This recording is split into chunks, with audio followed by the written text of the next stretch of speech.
This is Pet Life Radio. Let's talk pets. Hi, y'all, and welcome to Horsing Around. Saddle up and get ready to have a darn tootin', galloping good time as we trot out the show that's your ultimate horse source, of course. Find out how to use good old horse sense when it comes to breeding, feeding, training, and explaining. From practical tips on caring for your horse's health to advice on how to buy horse supplies, including bridles, halters, saddles, and more. So get ready to start horsing around with your host, horse expert and award-winning rider, Audrey Pavia. Howdy, Audrey. Hi, everybody. Welcome to Horsing Around on PetLifeRadio.com. Thanks for joining us. This week, we're going to talk about building confidence in your horse. Whether you take your horse to shows or just like poking around on the trail, confidence is a big issue. If your horse doesn't trust you and doesn't feel confident in himself, you're bound to have problems. Today we're going to talk to trainer and clinician Franklin Levinson about how to help your horse find the confidence he needs to enjoy his work and give you a safe ride. Franklin works out of Snowmass, Colorado, where his mission is to enhance and enrich the horse-human relationship wherever and whenever possible by teaching humans how to compassionately and effectively interact with their horses. We'll talk to Franklin right after these messages. Why the long face? I reckon Horsing Around will be back in the saddle right after we round up a few words from our sponsors.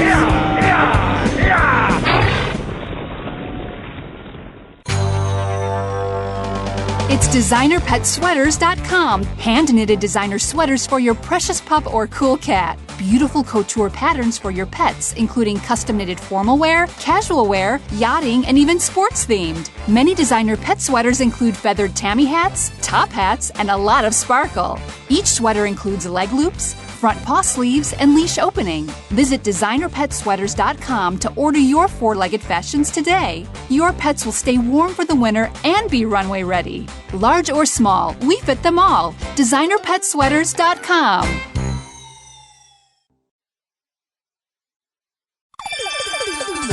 Let's Talk Pets on PetLifeRadio.com.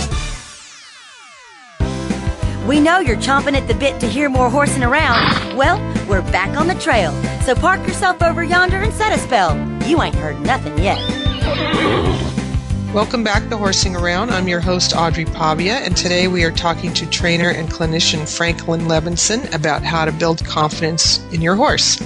Franklin, welcome to the show. Thank you, Audrey. I'm delighted to be here, and I appreciate the opportunity to share this information. Sure, we're delighted to have you. Let's begin by talking about what confidence means when we're talking about horses. Well, I think confidence in relation to horses is not all that much different than confidence in relation to humans. It's tied into self-esteem, and it's also tied into trust. If we trust that things are going to work out, which is really an act of faith because we don't really know the future, but if we have faith and trust that things will work out, we know that we have certain skills that we've developed, then the opportunities to participate in an equestrian activity or any activity are going to go a lot better because we have that confidence that, well, we're going to be okay here. It's going to work out. It's the same for the horse.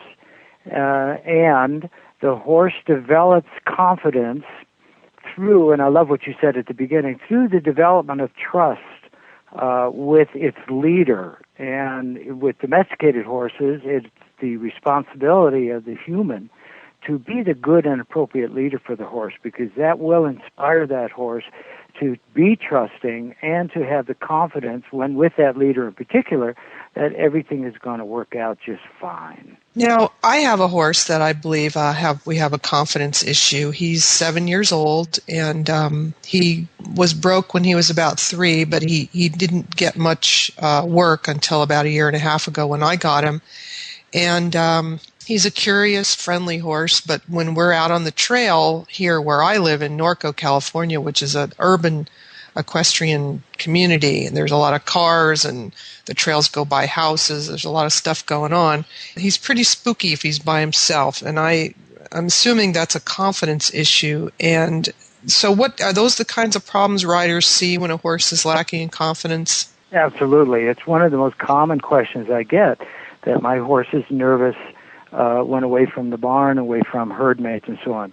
First of all, I do recommend that people, when they ride out cross country, that they do go with a companion, because anything can happen. No matter if you have the most confident dead broke horse in the world, if you're by yourself and something happens, that's riskier than if you were with at least one other rider or a group of riders. Also, horses are social and relationship-based, and they get a lot of confidence from being with other horses. That doesn't mean that if you go out with other horses, that the horse is still not going to be somewhat nervous or jumpy. Can I ask you, Audrey, do you ride out with other people, or do you ride by yourself occasionally? I do both. Where I live, it's an urban setting, so you're on the trail, but you're like riding in front of people's houses, so it's not really cross country in that sense. And I do go out with other people, but I do competitive trail riding, so I do need to condition my horse, and at times you can't find anyone to ride with, and I need to take him out alone. He also has this problem when he's out front. Even if I'm with other horses, if he's in the front, he's spooky. Okay. Well, what happens in cases where the horse gets spooky and is looking around and so on is his attention comes off of you or off of the human as the leader of this dance, and it goes to whatever the scary stuff is out there. So as soon as your connection as the leader is broken with that horse because something scary comes up, or it's in an environment that's potentially scary, that's when the nervousness and so on starts to manifest in physical movement and behavior that you rather not have. So what I try to teach people to do is our techniques when you're by yourself or with a group to get your horse's attention back on you as the leader, so that he's no longer focused on the mountain lion that's in the bushes, maybe, or the person coming out of the door in their home that you're riding out in front of, to bring that horse's attention back to the rider.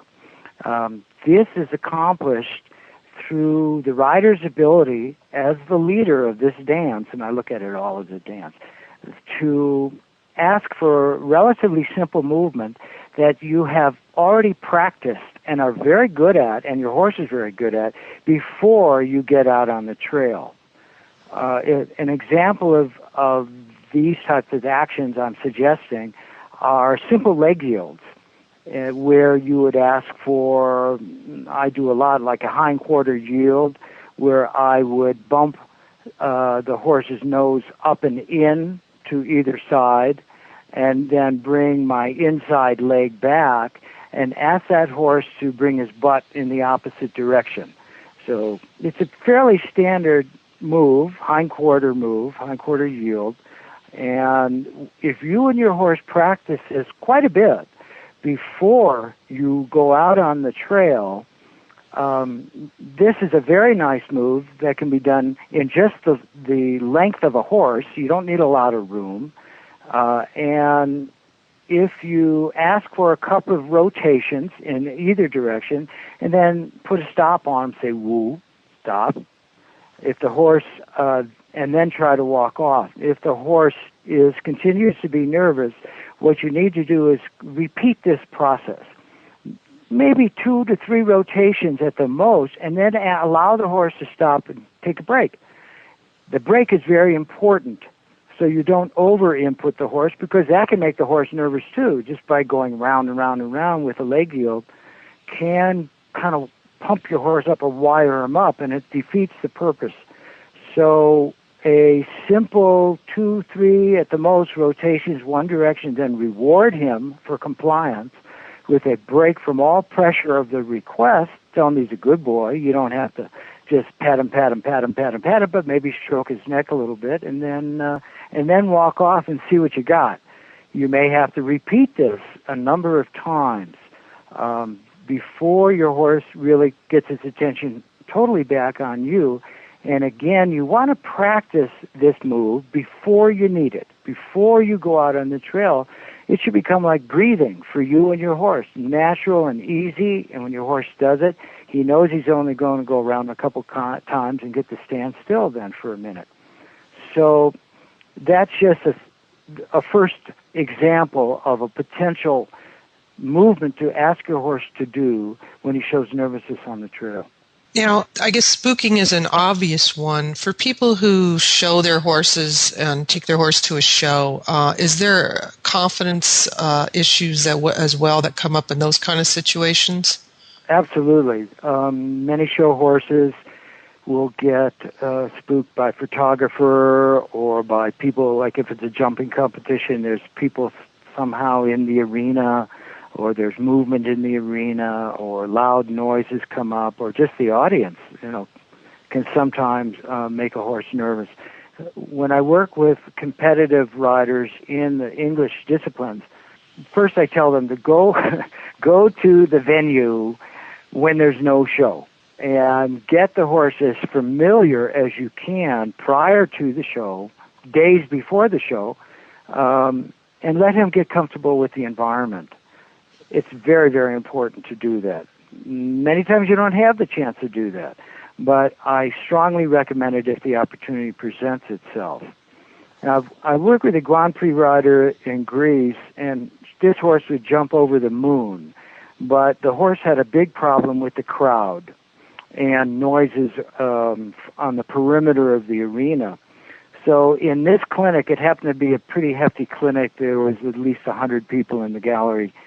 And what I did was I gave everybody in the arena something, as many people as I could, something to make noise with.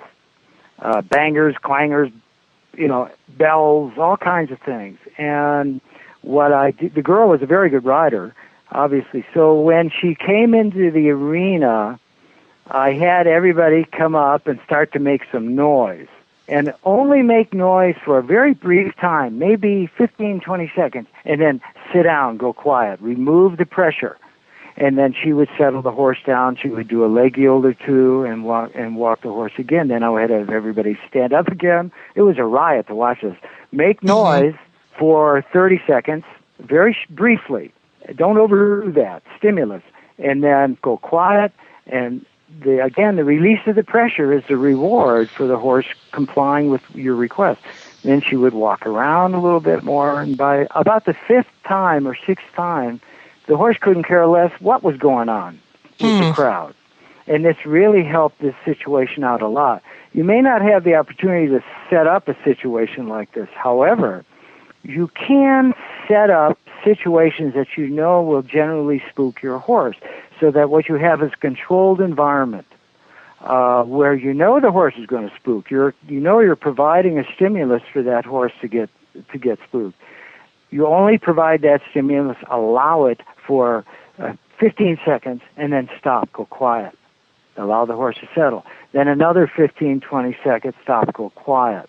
That is a real key to a lot of aspects of training, because what happens a lot is people overstimulate the horse or over-input the horse, not allowing reward for the horse trying or the horse settling. Okay, so is spooking that's the main way that a lack of confidence expresses itself, I'm guessing?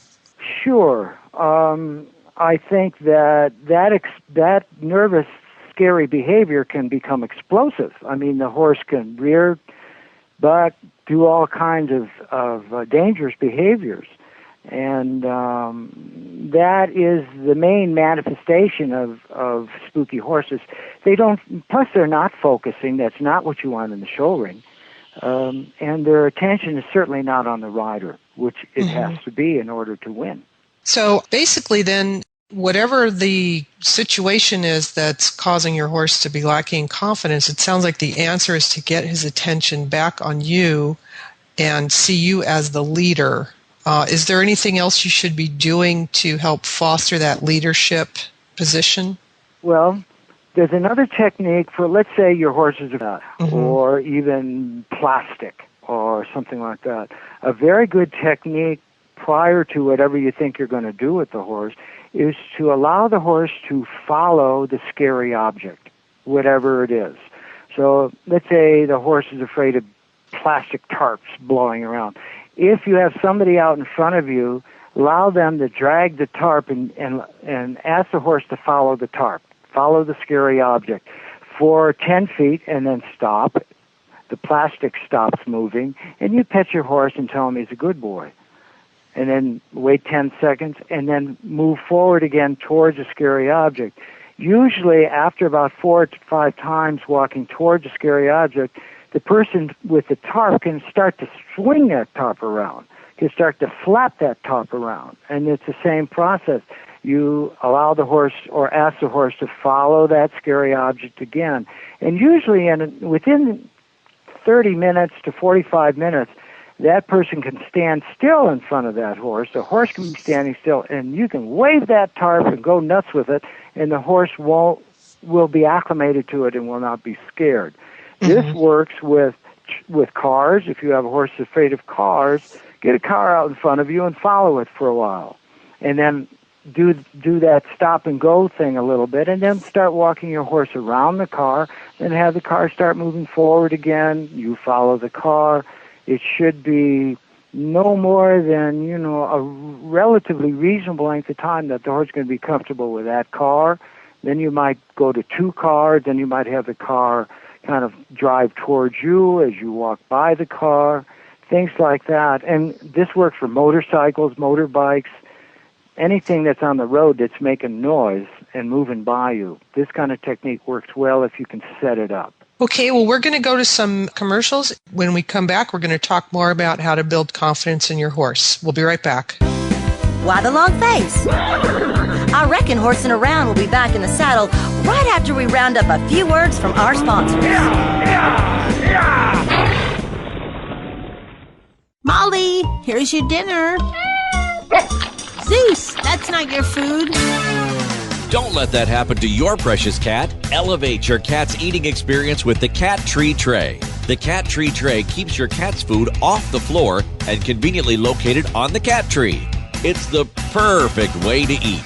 It's a beautiful wrought iron tray that easily attaches to your cat tree and keeps dogs and other critters out of your cat's dish. A must for multi-pet households. There's a 6-inch tray for large bowls and a 4-inch tray for smaller bowls.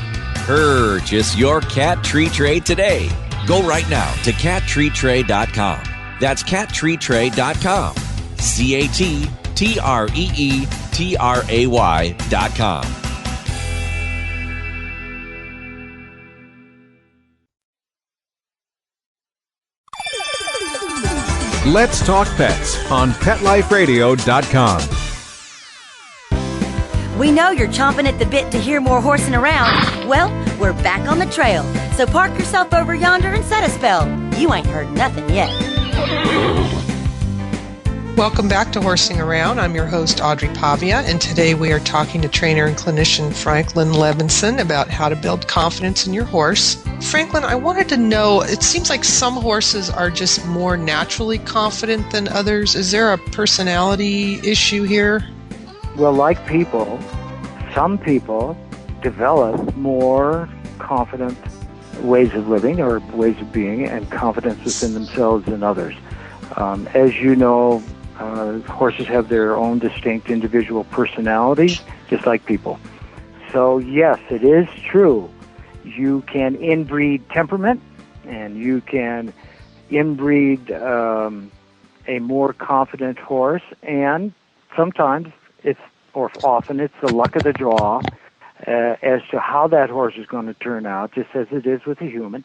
And you have, I think if you're going to purchase a horse, you need to evaluate that horse thoroughly for what you want to do with it, as to its confidence level and its skill level, and so on.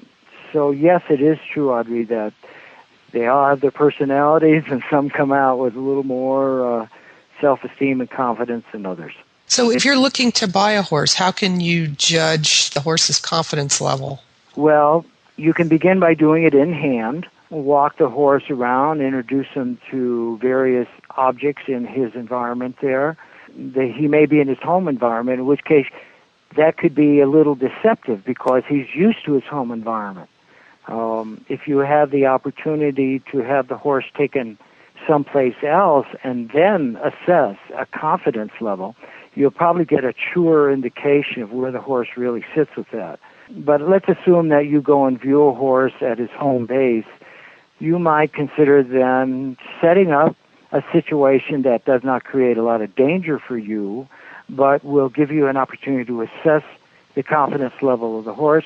A simple way to do that might be to get a 8x10 piece of plastic and go through that process that I just described. Have somebody stand 25, 30 yards away from you, start to move that plastic around, and then see the horse's response to that. Some horses, if the horse gets real shaky and trembling and this and that, well, maybe you got some issues there. If the horse appears to be curious and is willing to approach this piece of plastic, and whoever's handling a plastic needs to be very prudent with it and not overdo it. And if the horse is curious, that's great, because you want that. I'd rather have a horse that's curious about something new than just wants to turn and run from it. A lot of horses will be curious about something new in their environment, want to go over. You get your horse to put his nose on it, boy, you're in there. That's really good. A couple of techniques for that: if the horse starts to back down from the object, don't stop him. Don't try to restrain him. I really don't believe in restraining horses. I want them to do what I ask them to do, or at least try what I ask them to do, because they're willing to, because they trust me. So if that horse starts to back down, rather than try to stop him from backing down, I will ask him to back up further than he would normally go. So I might back him 25 to 50 yards, whatever it takes, and then ask him to come forward. They don't want to back up forever. It's not their favorite thing. So he's really only going to want to back up a relatively short distance, and you ask him to go forward again. Take him to his edge. If he stops and snorts or whatever and he wants to back down, do that process again, only back him further than he wants to go, and then come forward again. I think you'll find most of the time that you're going to be able to one step at a time, get closer to that object until you could actually walk a circle around that object and stop. Try to keep the horse facing the scary object, and gradually and patiently and thoughtfully work your way to the object to the point where the horse can put his nose on it. If he does that, you're really in there. Okay, and that's something you can do under saddle as well, I would think? I'm suggesting both under saddle and in hand. Okay. I would recommend doing it both ways. If you don't have the time in hand, then certainly just do it under saddle. Now, I've noticed there seems to be a correlation between the horse's energy level and their confidence, or their spookability, I guess, another way to put it. Spookability, I like that word. Yes, I just made that up. We'll put that in the equine dictionary. Right. I noticed that my horse, when he's, fresh, seems to be a lot more lacking in confidence than after he's been worked hard. What's that about? Well, first of all, the horse is a perfect mirror. If the handler or rider is less than confident and not very skillful in what they're doing, the horse is going to reflect that lack of confidence and nervousness within itself. So please understand, the listeners out there, whatever you got going on inside of you, the horse knows it. If your adrenaline is up, if you're breathing short, if you're holding your breath, if you're clenching your muscles, if you're holding tension in your body, all these things will contribute to your horse's nervousness.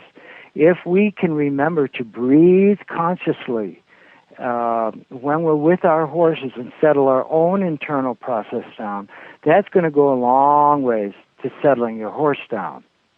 Okay? And yes, a horse fresh out of the stall on a crisp fall day. I'm in the mountains of Colorado right now, and I'm getting on some horses that, wow, they're feeling that fall crisp in the air, and they're, happy to be out and rather exuberant, shall we say. What I do, a lot of people just get on and think, I got to work this horse down, but I don't fully go along with that, because if I can engage his mind even before I engage his body to any hard work, I can get a lot going a lot faster, and I don't have to wear my horse out.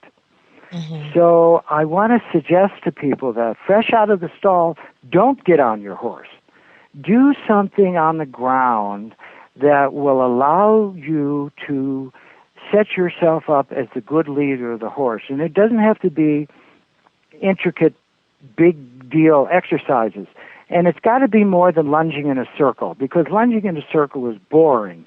If you go around in a circle, you're going to get spaced out by it, and you're going to disengage from what you're doing and just be walking in a boring circle. That's what a lot of lunging is. The people think, well, I got to work the horse down and lunge him. But the horse has to think when it changes direction. If you were walking in a circle, it would be boring, but if you started to go back and forth and change your directions every 15 yards or 10 yards or 5 yards, you're going to pay attention to what you're doing when you change the direction, not when you're just walking in a circle. It's exactly the same for the horse. I do a lot of directional transitions. I train my horses on a long line and a short line to, they'll change directions right in front of me every 2 feet if I ask them to. What that does is engage the mind of the horse, and you'll see it because when you put a stop on the horse, whoop, that horse will stand still, look at you, and lick and chew, and then sigh. So for a horse that's fresh out of the stall, don't think you have to run him around until he's puffing and sweating. All you have to do is really engage his mind through simple movement, driving the horse forward with one line, directional changes, backing, speed transitions. They have to think when they slow down and speed up. Also, it's also very easy to speed a horse up. It's a lot more difficult to slow a horse down. So I will work on slowing a horse down. If a horse comes out and he's really hyper and he's just go, okay, if he's got that much juice, I'll just let him go around on his own on the line. I won't push him at all. As soon as he looks to stop, as soon as he looks like, okay, I've kind of had enough of this, I might push him ask him to go another 15 or 20 yards, and then allow him to stop. That sets me up as a leader of every movement, including slowing down and stopping. Mm-hmm. So I recommend that people don't just get on their horses and ride. Don't just ride a fresh horse. Ask for simple movement, engage his mind. And when he starts to lick and chew with simple movement, when he gets a break from moving, you know that you've got something going with your horse, and at that point, you might try to get on. Now, I've noticed emotional state, it seems to affect confidence as well. Like, for example, your horse may be confident in a setting that he's familiar with, but then you take him somewhere where there's a lot of other horses, he's never been there before.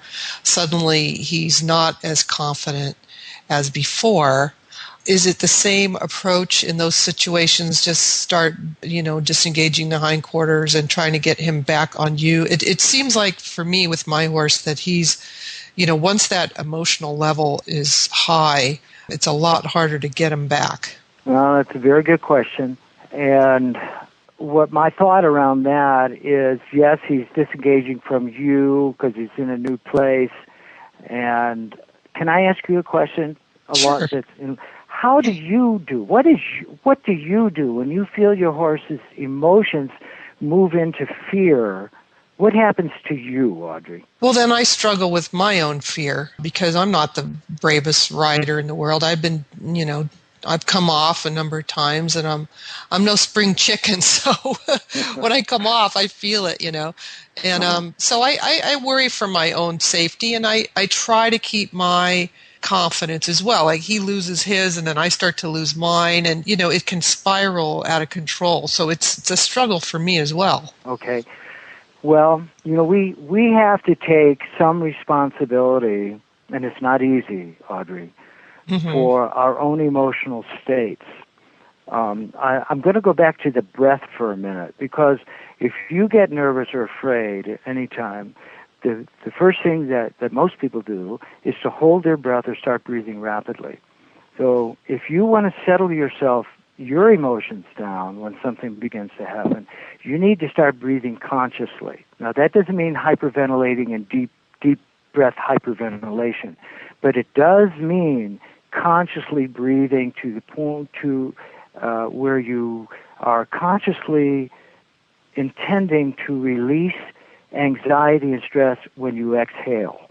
So you take a full breath, but as you exhale, you can feel yourself settling down into the saddle and your body releasing some of the tension. That's the first thing that has to happen if you want your horse to settle down. I would also suggest that you do your best to get yourself as quiet, and get your horse as quiet as you can by starting to walk small circles. Don't keep moving towards whatever it is that's scary. Try to stay where you are. Try to walk small circles with light cues and breathe. And if I promise you, if you can settle yourself, you will go a long ways to settling your horse's emotions. But dealing with our emotions, it's taking responsibility for ourselves. Dealing with our own emotions is the first thing that has to happen. Then it could be expected that with the skill that you've already acquired as a rider, that you will be able to move your horse appropriately in a quieter and quieter circle until he really does start to settle down. And then you've both settled down. If the rider doesn't settle down, don't expect the horse to settle down. Right. It just doesn't go like that.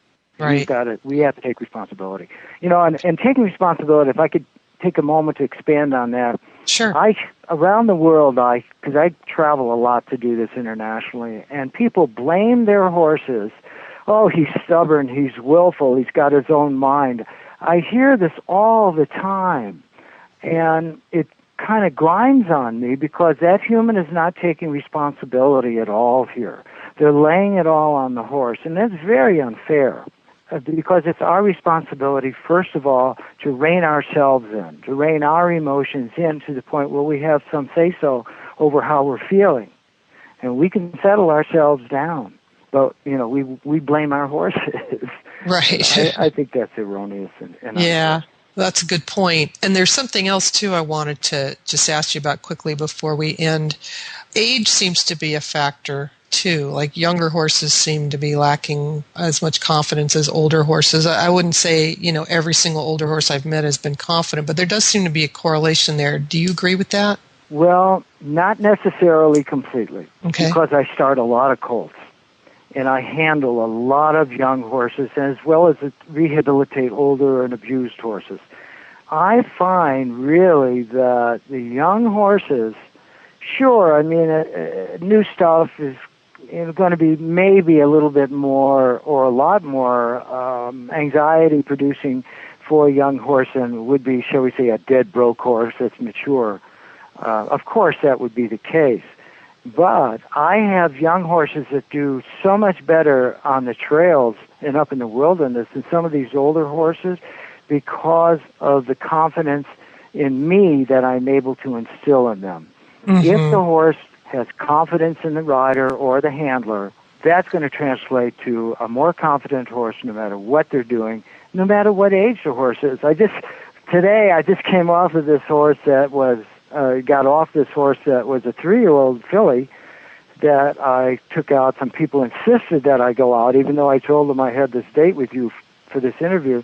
And I had to ride hard back on an unknown trail, this 3-year-old. And she was brilliant. I had to ride her hard downhill, and there's lots of scary stuff. She was brilliant. The reason she was so brilliant was because she trusted me so much. I just can't emphasize that enough. Yeah. Well, it sounds like, the rider needs as much therapy as the horse in many cases. I totally agree. I teach horsemanship as a life enrichment process. I want you to have a better life because you're becoming more successful with your horse. Right. Yeah, better relationships throughout your life. They're definitely our life teachers, that's for sure. Absolutely, Audrey. Yeah. Well, unfortunately, that's all the time we have for today. Thank you, Franklin, for being my guest this week. You've given us some great tools to help deepen our bonds with our horses. Totally my pleasure. Thank you for asking. Yeah, so great to have you. And if anyone out there has any questions or comments about horsing around, please email me at audrey@petliferadio.com. We will have links to Franklin's website on the episodes notes section of the petliferadio.com website. So go on there and check out Franklin's website. And until next time, happy trails. Stop what you're doing and start horsing around every week on Pet Life Radio. Horse expert and award-winning rider Audrey will be trotting out great tips on feeding, breeding, and more on everything equestrian. So set a spell and say hey to Audrey and get ready for a darn tootin' galloping good time every week on Horsin' Around, on demand, only on PetLifeRadio.com.